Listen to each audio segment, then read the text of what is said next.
Et le fait du jour, c'est l'annonce de nouvelles économies pour les ministres en 2016. Le gouvernement a dévoilé les premières lignes du budget de l'an prochain.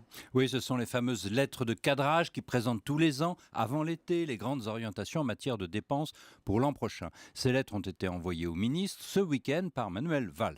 Résultat, 2,8 milliards d'économies nouvelles à trouver. Le chiffre d'ailleurs était attendu pour répondre un peu aux injonctions de Bruxelles. Paris avait annoncé il y a 2 semaines un plan d'économie supplémentaire de 4 milliards cette année, puis de 5 milliards en 2016 sur l'ensemble des dépenses publiques, c'est-à-dire l'État, sécurité sociale et collectivités locales. L'État, pour ce qui est sa part, doit contribuer à cet effort à hauteur de 1,2 milliard cette année et de 1,6 en 2016. Au total, 2,8, nous y voilà. Il faut maintenant les trouver. Alors comment les trouver et dans quelles dépenses tailler? Le Premier ministre demande à ses ministres de diminuer de 1% leurs dépenses de masse salariale, hors retraite, et d'abaisser de 3% les autres dépenses. Le même effort sera poursuivi en 2017. Alors Emmanuel, ça peut paraître beaucoup puisqu'il s'agit de coupes qui s'ajoutent à celles de 50 milliards sur 3 ans mises en place l'an dernier. Tous les ans, le gouvernement donne donc un nouveau coup de rabais supplémentaire. Mais il ne faut pas s'y tromper. La France ne connaît pas l'austérité. Elle évite même l'austérité. Les dépenses publiques continue d'augmenter en volume le nombre de milliards d'euros dépensés.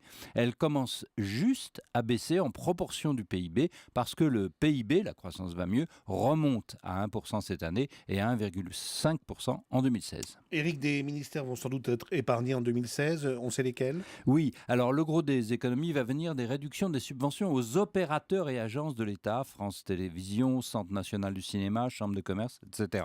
Ils vont devoir couper dans leurs effectifs, nouvelle baisse, minimum 2% des emplois par rapport à 2015 est déjà programmée.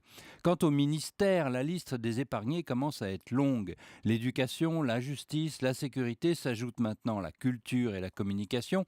Enfin, le ministère de la Défense va faire l'objet d'un traitement spécial. On ne connaîtra le résultat que mercredi à la sortie du Conseil de défense convoqué par le président de la République. Mais on sait que les armées ont besoin d'argent pour les opérations engagées à l'extérieur. On sait aussi qu'un vif débat est ouvert sur la location à des sociétés privées des tanks ou des avions pour différer les coûts sur plusieurs années. Jean-Yves Le Drian, le ministre, et les militaires sont pour. Michel Sapin, le ministre des Finances, est ultra contre cette sorte de privatisation des matériels qui, à la fin, deviendrait beaucoup plus cher. Je dois avouer que cette opération n'est ni nécessaire ni intelligente. C'est le défaut de ne pas faire de vrais choix et d'aller à coups de rabot sur coups de rabot supplémentaires. On affaiblit comme ça l'ensemble des ministères. Il faudrait réviser les priorités, leur donner des budgets et couper franchement dans les autres. Le gouvernement, depuis 3 ans, en est incapable. Merci Éric Le Boucher.